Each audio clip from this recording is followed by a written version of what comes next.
Launching a card is such a core part of today's financial services. Whether you're an incumbent or fintech, card is likely a cornerstone product in your portfolio and an important contributor to your revenue today or tomorrow. As the space has matured, firms have gotten better at partnering. And that's good, because you'll need partners to launch a card. As fintech has grown, it's helped financial services mature overall. The art and science of partnering is definitely improving with time and experience. That's also good, because choosing the right partners and figuring out how to best leverage both parties' unique skills and talents is really a big part of the secret sauce here. I'm Tearsheet's Zach Miller. We wanted to shine some major light on the card launching process, making it easier, smoother, and hopefully more successful. This series is sponsored by Galileo, and participation in this series, with some great executives and companies involved, doesn't mean an endorsement of Tearsheet or our sponsor. And to do all this, we enlisted some of the best fintech and financial services firms out there to talk about what they've learned launching and scaling card products. We turned to some of the top brands like Wise and Dave with millions of cards in their users' hands. We also turned to platforms and banks, firms like Cross River Bank and First National Bank of Omaha. And we turned to Galileo, the technology and processing platform powering many of today's most popular fintechs. This is the second in a three-part series where we focus on the importance of finding the right partners for your card program. To dive even deeper, I encourage you to download the guide we published incorporating all this inside information and more. To download your free guide, go to tearsheet.co/card guide. Without further ado, let's jump in. You can't launch a card program alone. Even with the best tech and talent, you'll need various partners to launch a card. And that includes a bank and a processor. Who you choose is very important. It's hard to switch when you outgrow a partner or if you realize that a partner actually wasn't a good fit. So it's important to do your homework now and do your diligence up front to identify a partner you'll work with alongside for the long term. It's almost like a marriage. Some of these deals are 3 to 5 years long sometimes. You'll want to vet your partner for cultural fit, product breadth, and cost. Here's Anthony Pachulik, head of cards at fintech bank, Cross River. So a lot of times folks want to come in and say, I want to do a debit card. I'm focused on debit card. You know what? I find this great bank. I find this great solution. So debit focused, great, boom, boom. And they realize in a year, I want to offer credit solutions. Not really the best solutions I have now. Now I have to go seek potentially a second bank, a second processor. That's not very efficient. And especially if you're not at a scale, right, you're really going to be impacted cost-wise, and not to mention just relationship management, managing all the moving parts. So definitely that's the first thing I tell people. Think broadly, think like what you may need in 3 to 5 years, because it does take shifting here is not so easy, right? The second thing is I truly believe you need to find partners that have, as I mentioned earlier, some experience, right? Not to say, credit, debit cards, you do them, they're somewhat similar. A lot of it becomes use case. It's not really different products. It's use case related. But I do think you have to have a bank that's going to be willing to work with you, understands your use case up front, and is willing to support it. You don't want to be surprised, right? A few months in where, you're vetting the concept and all of a sudden there's problems, right? So really make sure you take time to vet up front and know that whoever's going to work with you can do what you need, both from a technical perspective, compliance perspective, so on and so forth, right? That could fit within the parameters of the program. Got it.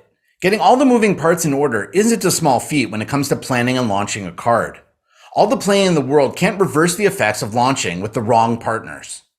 Jason Wilk, CEO of Dave, a bank-like service that provides overdraft protection to millions of customers, experienced what could go wrong, driving home the importance of launching with the right partners.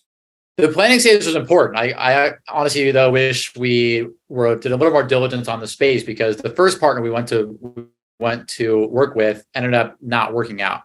And so it was a lot of work for us to sort of rip out the pipes, and it delayed our launch by at least a year to go with a partner that could get us to scale. So that was somewhat unfortunate. It's not an easy road to launching a debit program, and it does take a significant amount of employees to get it live if you want to capture most of the economics, which you'll need for having a thriving business at scale. No, changing partners midway through is tough. As the space for cards has matured, vendors have too. They've gone from offering point solutions to offering more inclusive product suites. And as they've matured, they've also built their own ecosystems of partners they've integrated with and worked with before.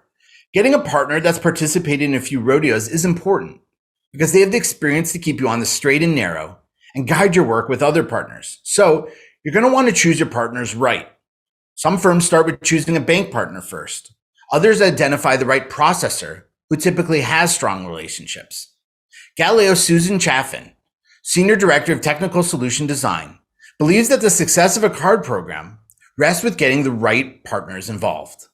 It's the most crucial item, I believe. So when you select a partner, you're selecting a partner for between 3 and 5 years on a minimum contract. So you need to be able to ensure that that partner not only matches from a technical perspective, but what you are anticipating from a ongoing support and integration. Just because, we or someone says, well, yeah, we can do that. We've got that. 30 days, you'll be live. But it's truly what actually goes into a program. It's not just the processor per se. There's so many key parties, the bank, the emboss and fulfillment vendor, of course, the processor, what kind of other third parties are involved, looking holistically at a solution or an implementation or a program is absolute key. So choosing the right partner, you need to make sure that, again, end to end, that your partner that you're choosing, that you're putting so much time and energy and money into, is the correct. That makes sense. There are a bunch of positive externalities when you pick a good partner. One of the best things that can happen is that they can accelerate your speed to market based on the number of integrations and experiences they've had working with other players in the space. You can also use one of Galileo's existing bank partners. So we have 30 plus banks that we're integrated with. 30 plus, that's huge, right? I know some processors who are maybe connected to 3 or 4. I know one that's connected to 1.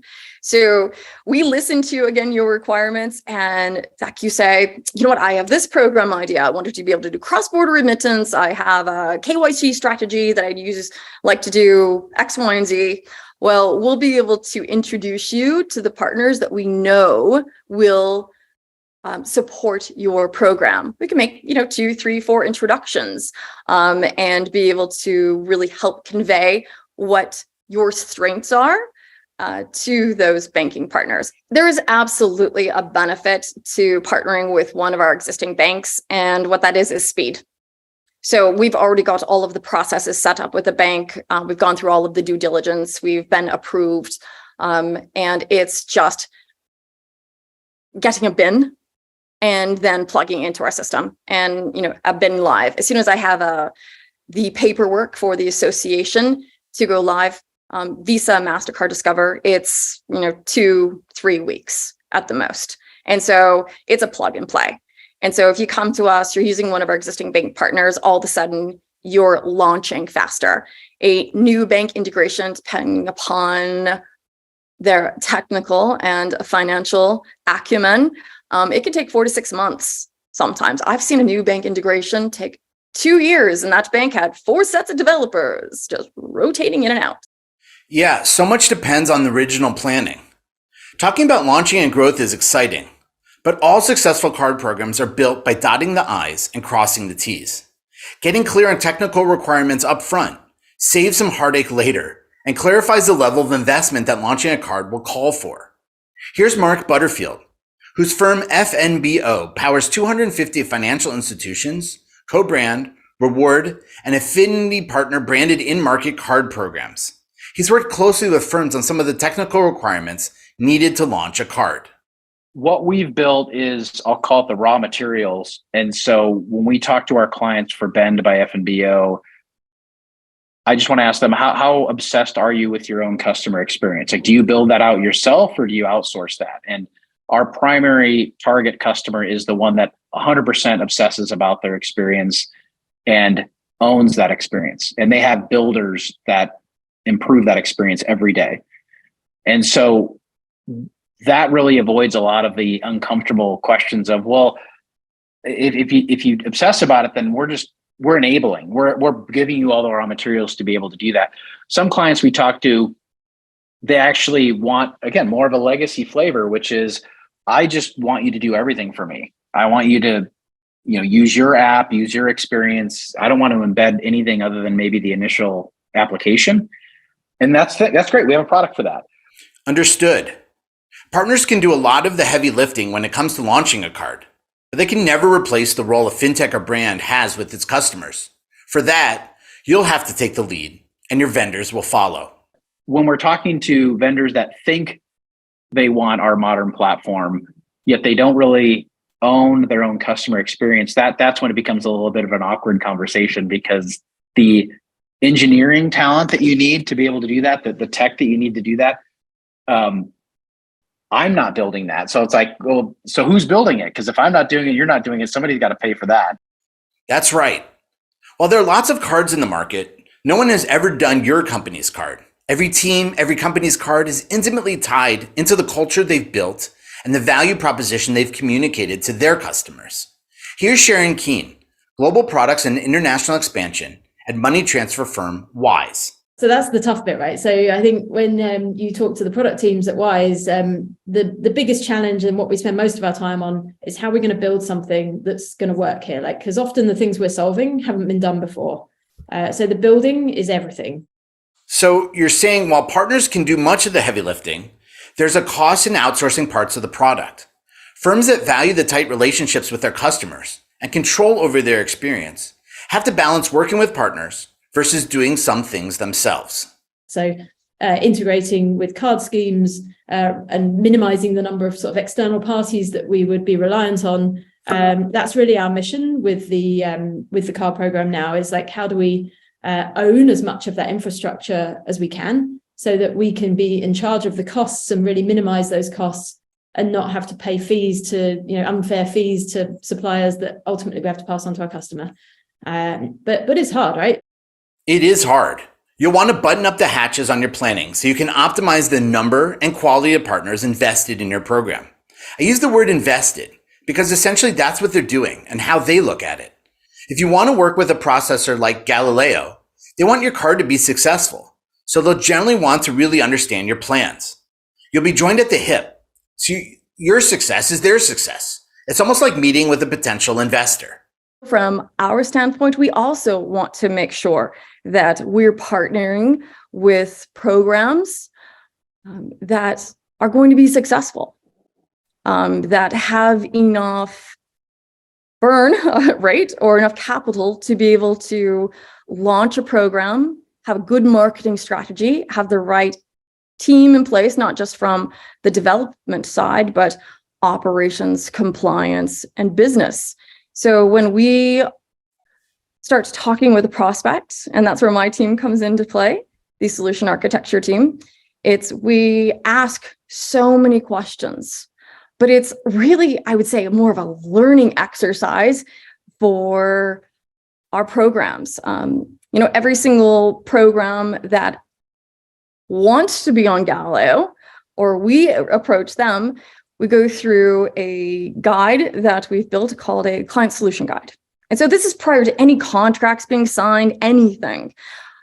We take it more as a stance of, let's collaborate. Let's understand your requirements. Let's understand how Galileo fits into that, but also what your resources are like. So at the very minimum, it's a 17-page questionnaire. And what a client gets out of it is, let's say you're brand new. Let's say that you just have a fabulous idea and $10 million, and you want to be the next insert your favorite fintech. We go through and we teach you everything that you need to know, or we educate. So let's say, Zach, that you have an idea and you want to start a B2C. Well, we're going to ask you, well, who's your bank? Well, why do I need a bank? Let me tell you why you need a bank. What kind of BIN? You want a GPR BIN? You want a DDA BIN? You want a credit BIN? All right, well, who's your emboss vendor going to be? Who's going to be the system of record? What is an emboss vendor? Why is that necessary? How are you going to load funds onto the card? What is your funds flow and money movement structure? What have you thought about fraud, AML, BSA, compliance? And so Galileo and the solution architecture team, we take it from a stance of you may not know anything, but we're not here to be judgmental. I don't know, probably a different word would be better, but it's let's teach you. Let's bring you up to speed on everything that you need to know. Thanks, Susan. Our first 2 episodes in this series describe the tough but productive planning work that goes into building a successful card program. Our next episode takes place after you've done the technical, legal, and planning work, and now you're ready to launch. In our 3rd and final episode of the series, we peek behind the curtain to see what some of the most successful firms in the space have done to market, promote, and grow their card programs. I'm Zach Miller, Tearsheet's Editor-in-Chief. This episode is available wherever you get your podcasts. But if you want a full transcription, that's available on our website. Go to tearsheet.co to get it. And there's an accompanying guide, Card Launching 101, How to Launch a Successful Card. You can get your copy for free at tearsheet.co/cardguide.